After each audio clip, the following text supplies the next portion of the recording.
Oke, format hari ini kalau agak berbeda dan oke, kita mulai aja. Kita akan berbicara tentang depresi. Nah, depresi itu apa sih sebenarnya? Gue belum research banyak sih, cuman yang pasti gue pernah ngalamin sebuah depresi, bisa dibilang depresi seperti itu. Ketika gue mendapatkan satu atasan yang agak aneh. Mungkin kondisinya memang tidak tepat ya, karena waktu itu sedang COVID melanda dan gue harus kerja di bagian yang gue belum pernah kerjain sebelumnya. Dan dapat atasan yang kurang bisa mengkomunikasikan apa yang dia mau. Jadi, dan pada saat itu gue agak kesulitan untuk curhat ke teman gue, karena di masa COVID ya semuanya lewat internet semuanya. Jadi cukup sulit lah untuk melakukan itu. Jadi selama 3 bulan itu kerjaan gue cuma dapat revisi lagi, gue diomelin lagi karena kerjaannya kurang baik, sampai akhirnya ya gue diputuskan untuk tidak melanjutkan kontrak kerja di situ. Ya setelah seperti itu 3 bulan gue merasa gue ini selalu gagal. Gue tuh selalu ditolak apapun yang gue kerjakan. Gue sampai takut akan penolakan, sehingga gue kesulitan untuk melakukan aktivitas.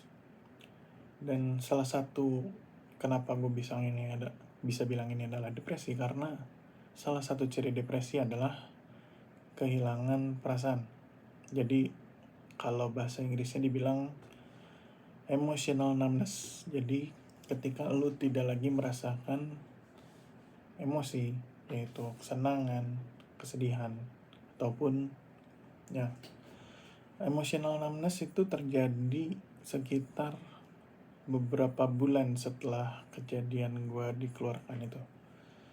Rasanya gimana ya, misalnya lu dapat hadiah, seneng kan, tapi sayangnya lu nggak terlalu gimana-gimana, dan akhirnya perasaan itu cuman bertahan sekian detik, sekian menit. Setelah senang, terus lu merasakan kekosongan lagi di dalam hati lu. Itu salah satu momen di hidup gue yang ya sulit dilupakan. Dan bisa dibilang itu juga merupakan masa-masa yang sulit untuk beraktivitas seperti biasa. Jadi ketika gue masih dapat kerjaan dari sampingan, cuma ketika gue ingin mengerjakan kerjaan sampingan itu, gue cenderung untuk menunda-nunda, sehingga terkadang melewati deadline yang ditentukan. Kayaknya belum pernah sih melewati deadline, cuma ya agak takut akan penolakan aja. Jadi apa yang gue kerjain secepat-cepatnya, seberes-beresnya, kelihatan beres pokoknya. Jadi ketika gue kasih ke yang pemberi kerja itu diokein sama dia, walaupun ya hasilnya tidak maksimal sama sekali. Lalu apalagi ya yang gue dapetin waktu itu, salah satunya adalah gue emosian. Dan puncaknya adalah ada salah satu kejadian yang mungkin hal sepele sih bisa dibilang, tapi akhirnya membuat gue geram. Akhirnya gue meluapkan emosi gue ke salah satu anggota keluarga yang walaupun tidak secara verbal ataupun non-verbal, tidak secara fisik juga, cuma ya tidak terlalu kasar juga, cuma itu ya kurang mengenakan lah. Mungkin ya gue pengen ngasih pelajaran juga buat anggota keluarga itu, tapi ya kurang baik lah hasilnya. Itu kejadian gue keluar tuh 2022,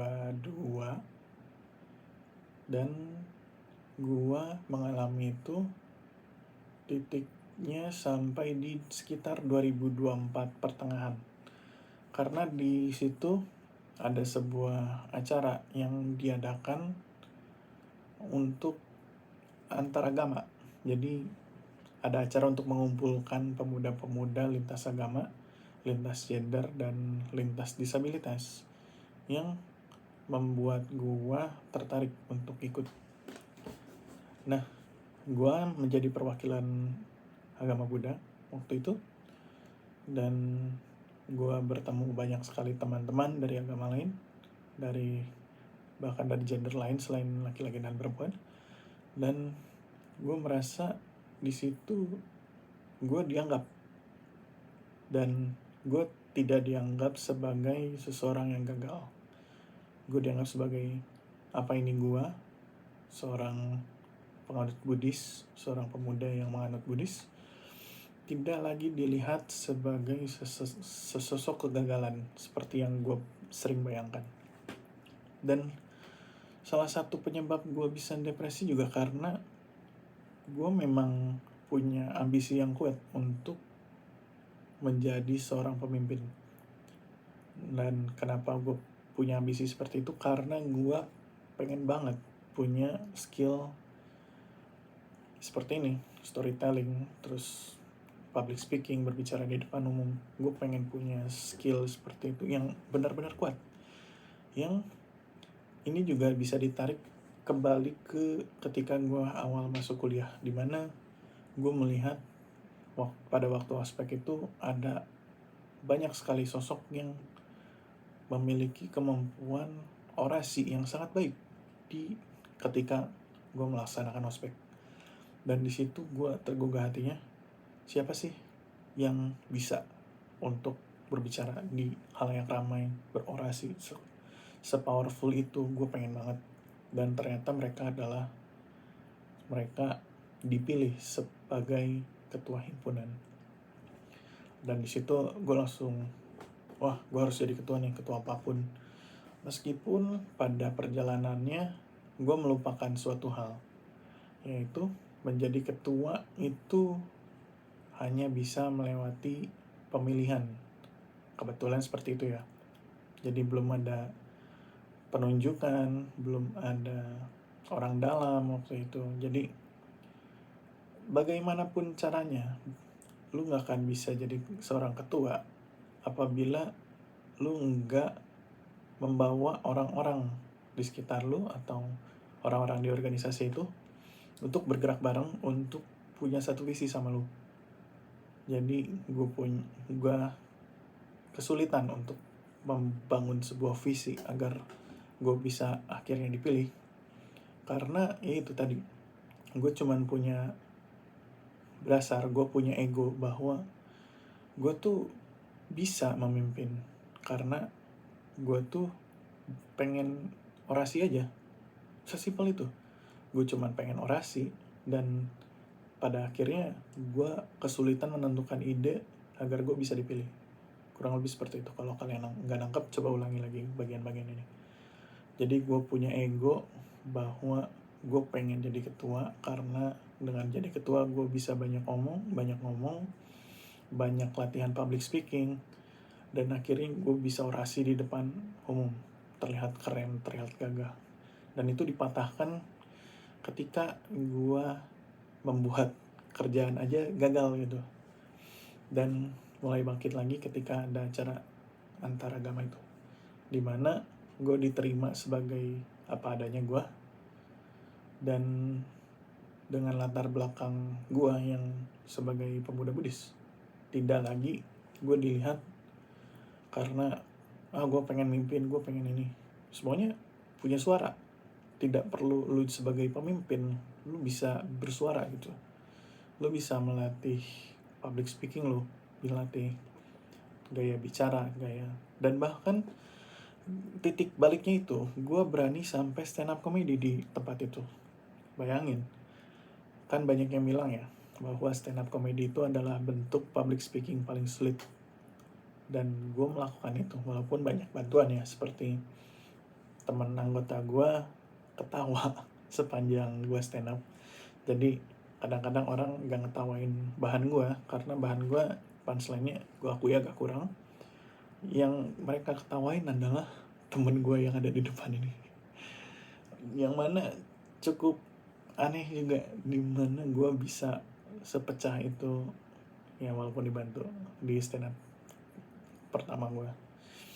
Ya itu tadi, jadi gue bener-bener tergugah dan ego gue dipatahkan di sana, karena lo nggak perlu jadi ketua untuk bisa ngomong di depan umum. Di situ karena ekspektasi gue hilang, ego gue dipatahkan, dihilangkan, gue merasa sedikit terbantu di sisi depresi gue.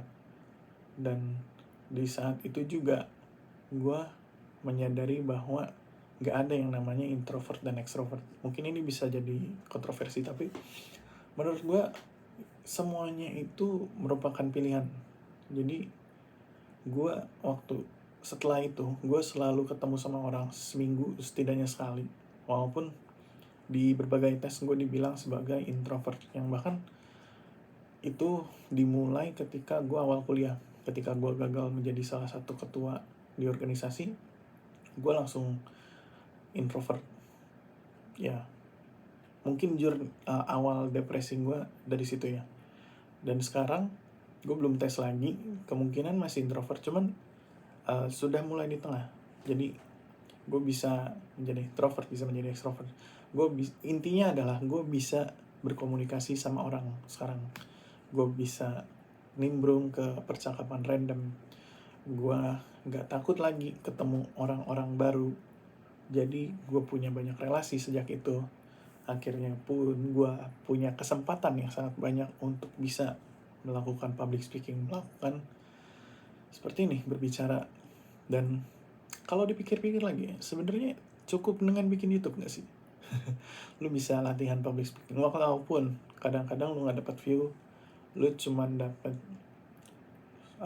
disimpan aja memori tentang ini, lu pernah ngobrol tentang ini, lu pernah latihan tentang ini.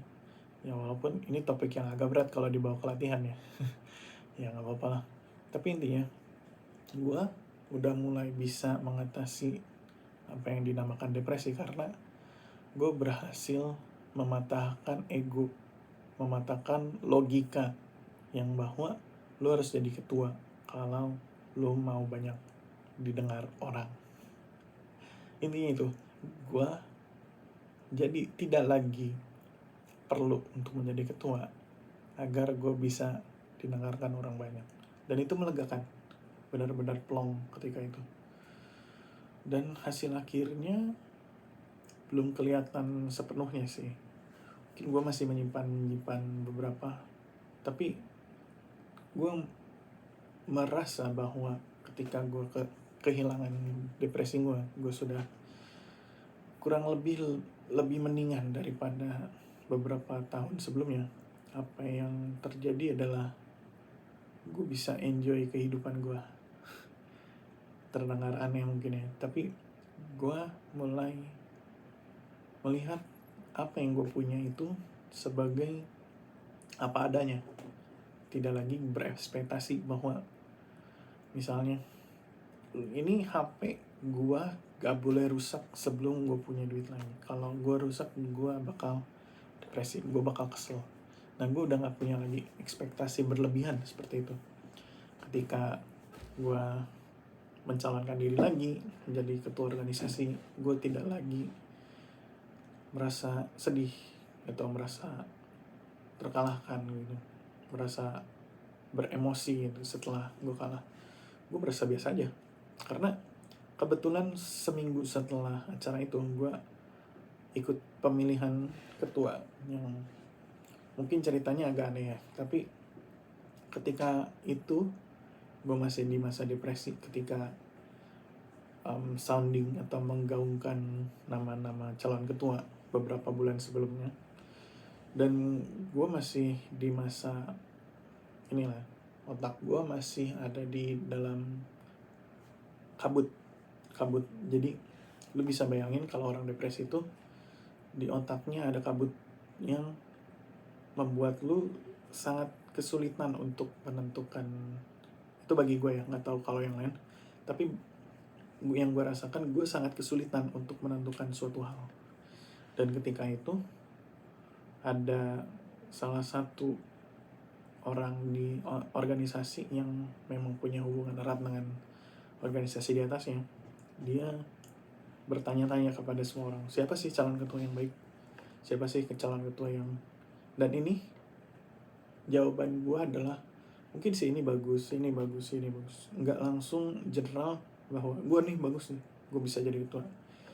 Padahal di saat itu gue masih punya ego, dan gue nggak tahu kenapa gue nggak jawab gue sendiri. Ya, yang gue bilang tadi, ini adalah kejadian berulang karena ketika gue kuliah, gue melakukan kesalahan yang sama. Gue ketika itu adalah forum untuk gue mengembangkan diri sebagai calon ketua himpunan. Sekali lagi, calon ketua himpunan. Gue ditanya oleh ketua-ketua terdahulu, menurut kalian, menurut lu, karena pertanyaan pribadi ya, satu lawan satu, menurut lu siapa sih yang pantas jadi ketua himpunan? Dan di situ karena gue nggak punya dasar yang kuat untuk menjadi seorang ketua, karena gue cuma pengen didengar orang, sehingga apa yang terjadi, gue merasa lelah, gue nggak punya tujuan untuk menjadi ketua. Gue bilang aja, sini nih bagus jadi ketua, bukan gue nggak ngomong bukan gue, tapi gue cuma bilang yang bagus dia. Gue cuma ngomong itu, terus gue diceramahin dan lain sebagainya. Gue nangis di situ karena tadi ego gue tidak kuat menahan semua ini. Gue dikasih tahu bahwa pada malamnya ya, bukan di forum itu, setelah gue nangis dan lain sebagainya, gue pulang, gue di chat sama si tim ketua tim pemilunya bahwa dari hasil screening ketua-ketua himpunan, karena waktu itu ada beberapa ketua himpunan yang bertanya satu lawan satu sama calon-calonnya, gue dikasih tahu bahwa gue nggak punya dasar yang kuat memang untuk menjadi seorang ketua. Gue nggak punya what it takes, apa yang dibutuhkan untuk menjadi seorang ketua. Padahal gue punya ambisi yang kuat, walaupun ambisinya nggak ada dasarnya. Ya, kalau dipikir-pikir, gue memang merasa ya cuman pengen dikenal aja sebenarnya, cuman pengen terkenal. Siapa sih nggak mau terkenal?